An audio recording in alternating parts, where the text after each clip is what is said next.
Hello everyone, welcome to complex engineering. तो अभी हम लोग डिस्कस करने वाले हैं extension of scaling property in impulse function.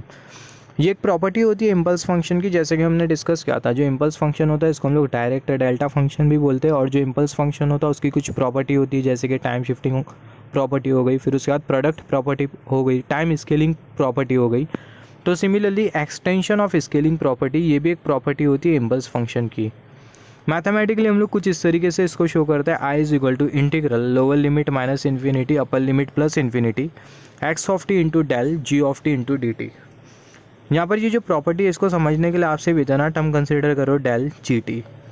यहाँ पर ये जो हमने जो कंसिडर किया है डेल जी टी, ये जो पूरा जो टर्म है इसकी जो वैल्यू होगी वो ज़ीरो के बराबर में होगी। कब ज़ीरो के बराबर में होगी? टाइम की किसी भी वैल्यू के लिए। ये जो फंक्शन है इसकी वैल्यू अगर नॉन ज़ीरो होती है, for any value of time the value of this function is non zero. Time की किसी भी वैल्यू के लिए अगर ये फंक्शन की वैल्यू अगर नॉन ज़ीरो होती है तो यहाँ पर ये जो फंक्शन होगा वो ज़ीरो के बराबर में होगा। मान लेते अगर जी टी का अगर रियल रूट होता है, if g t has real root for t is equal to t not, मतलब यहाँ पर ये जो जी टी है वो ज़ीरो हो रहा है t is equal to t not पर, तो जो फंक्शन होगा वो बराबर में होगा del t minus t not, और ये magnitude of g dash of t not. यहाँ पर ये जो डैश होता है वो हम इंडिकेट करता है डिफ्रेंसिएशन, बात करेंगे इसके बारे में। तो ये जो फंक्शन होगा डेल जी ऑफ टी, ये बराबर में होगा del of t minus t not, और ये डिनोमिनेटर में magnitude of g dash of t not. यहाँ पर ये जो g dash of t not ये आपको क्या इंडिकेट कर रहा है? यहाँ पर ये जो टी है आप इसके जगह पुट कर दोगे टी नॉट, और ये जो जी टी है इसका आप डिफ्रेंसिएशन परफॉर्म कर लोगे, जो कि आपको ये वाला टर्म इंडिकेट कर रहा है, magnitude of g dash of t not. Similarly जो जी टी है अगर उसका रियल रूट होता है, एक से ज़्यादा रियल रूट होता है, if g t has more than real root, if g of t has more than one real root like t one t two t three, ऐसा करते करते टी एन, तो यहाँ पर ये जो पूरा जो टर्म है del of g of t, इसको हम लोग कुछ इस तरीके से लिखेंगे, या फिर बोल सकते हैं जो पूरा जो टर्म है, ये जो पूरा जो फंक्शन है वो बराबर में हो जाएगा summation del of t minus t i, और डिनोमिनेटर में magnitude of g dash of t आई।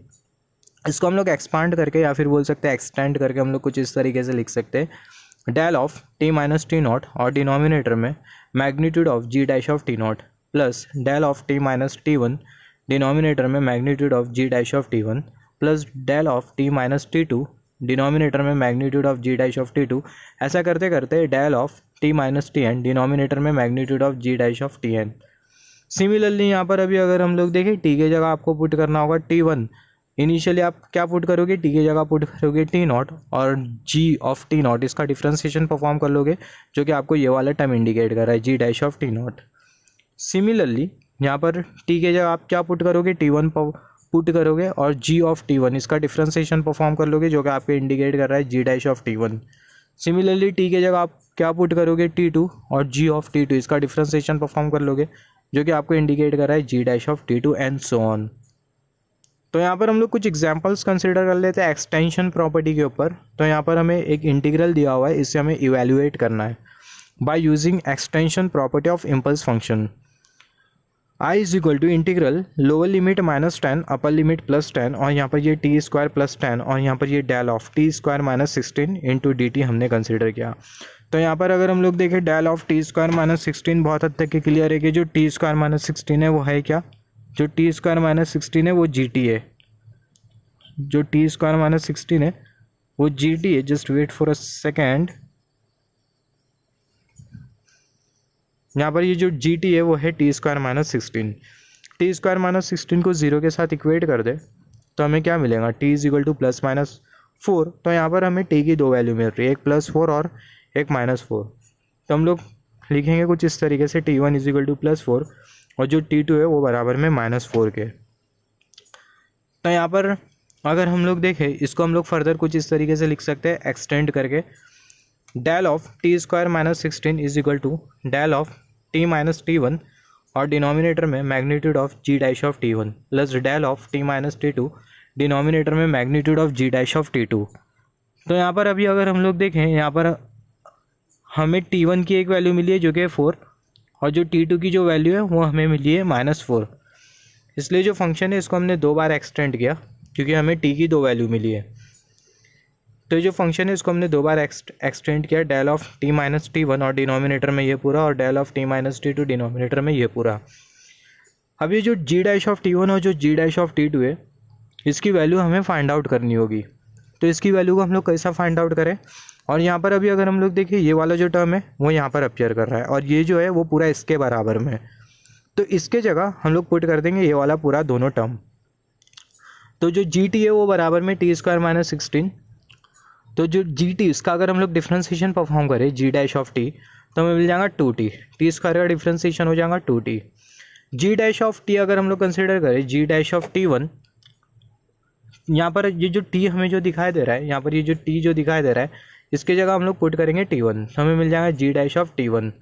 तो हमें मिल जाएगा ये जो 2 होगा वो एज इट इज़ होगा, और अगर हम लोग देखें ये टी के जगह भी हम लोग पुट कर देंगे T1, और T1 की वैल्यू कितनी है 4, तो हमें मिल जाएगा 2 × 4 जो कि बराबर में होगा 8 के।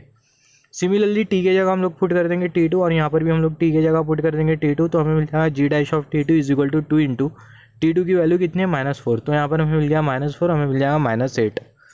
तो जी डैश ऑफ T1 और जी डैश ऑफ T2 दोनों की जगह हम लोग पुट कर देंगे 8, और यहाँ पर हम लोग मैग्नीट्यूड कंसिडर कर रहे हैं, तो जो माइनस साइन है वो उतना प्रोमिनेंट रोल प्ले नहीं करेगी। तो सबसे पहले यहाँ पर ये जो टर्म हमें जो दिखाई दे रहा है जो कि यहाँ पर अपीयर कर रहा है जो कि इसके बराबर में, तो इसके जगह del of t square minus 16 into d t, इसके जगह हम लोग पुट कर देंगे ये वाला पूरा term del of t minus T1 denominator में magnitude of g dash of T1 plus del of t minus T2 denominator में magnitude of g dash of T2। तो हमें कुछ इस तरीके से मिलेगा आउटकम। और जैसे कि यहाँ पर ये वाला जो टर्म हमें जो दिखाई दे रहा है, ये जो होगा वो एज इट इज़ होगा टी स्क्वायर प्लस 10। तो I is equal to integral lower limit -10 upper limit +10 t square plus 10, और यहाँ पर ये del of t minus T1 denominator में magnitude of g dash of T1 plus del of t minus T2 denominator में magnitude of g dash of T2। यहाँ पर ये दोनों की जगह हमें पुट करना है 8, तो हमें मिल जाएगा I is equal to integral lower limit -10 upper limit +10 t square plus 10, और यहाँ पर ये del of t minus 4 denominator में 8। यहाँ पर ये T1 की जगह हम लोग क्या पुट करेंगे, T1 की जगह वैल्यू T1 की वैल्यू कितनी है, T1 की जो वैल्यू है वो है 4, तो ये T1 की जगह आ जाएगा 4, और ये T2 की जगह आ जाएगा -4, तो हमें मिल जाएगा +4। तो यहाँ पर हमें मिल जाएगा T +4 और यहाँ पर T -4। अभी इसको हम लोग कुछ एक्सपांड करके लिखेंगे। यहाँ पर ये सबसे पहले जो 8 हमें जो दिखाई दे रहा है, 8 को हम लोग इंटीग्रल के बाहर ले लेंगे, तो हमें मिल जाएगा आई इज इक्वल टू 1/8। यहाँ पर ये इंटीग्रल की sign lower limit -10 upper limit +10, और ये जो टर्म होगा वो एज इट इज़, और हम लोग लिखेंगे del of t minus 4 into d t. ये वाला जो टर्म है उसको हमने यहाँ पर कंसिडर किया del of t minus 4 into d t, plus sign as it is integral lower limit -10 upper limit +10। ये वाला जो टर्म है उसको हमने यहाँ पर कंसिडर किया टी स्क्वायर प्लस 10, और यहाँ पर ये del of t plus 4 into d t, उसको हमने यहाँ पर लिखा del of t plus 4 into d t. Similarly यहाँ पर अभी अगर हम लोग देखें जो प्रोसेस है वो सेम है, जैसे कि हमने एग्जांपल कंसिडर किया था time shifting property of impulse signal का, वही अभी हमें यहाँ पर कंसिडर करना है। ये जो t माइनस 4 है इसको 0 के साथ इक्वेट कर देंगे, तो हमें मिल जाएगा t is equal to 4, t square के जगह या फिर t के जगह हम लोग पुट कर देंगे 4, तो हमें मिल जाएगा i इज इक्वल टू 1/8। यहाँ पर ये t स्क्वायर प्लस 10 और यहाँ पर t is equal to 4। Similarly इसको हम लोग लिख सकते हैं प्लस टी स्क्वायर प्लस 10, और यहाँ पर t प्लस 4 को 0 के साथ इक्वेट करें तो हमें मिल जाएगा t is equal to 4, t is equal to -4। तो यहाँ पर just wait for a second, t is equal to 4, आप -4 भी कंसिडर कर सकते हो, अल्टीमेटली आउटकम सेम होगा। तो आपको मिल जाएगा i is equal to 4 square plus 10 denominator में 8 प्लस 4 स्क्वायर प्लस 10 डिनोमिनेटर में 8। ये वाला जो टर्म है उसके साथ भी 8 कंसिडर कर लेंगे, ये वाले टर्म के साथ भी 8 कंसिडर कर लेंगे, तो अल्टीमेटली जो 8 होगा वो कॉमन ही होने वाला है। तो आपको मिल जाएगा i is equal to 16 plus 10 over 8 plus 16 plus 10 over 8, i is equal to 26 plus 26 over 8, आपको मिल जाएगा i इज इक्वल टू 52/8।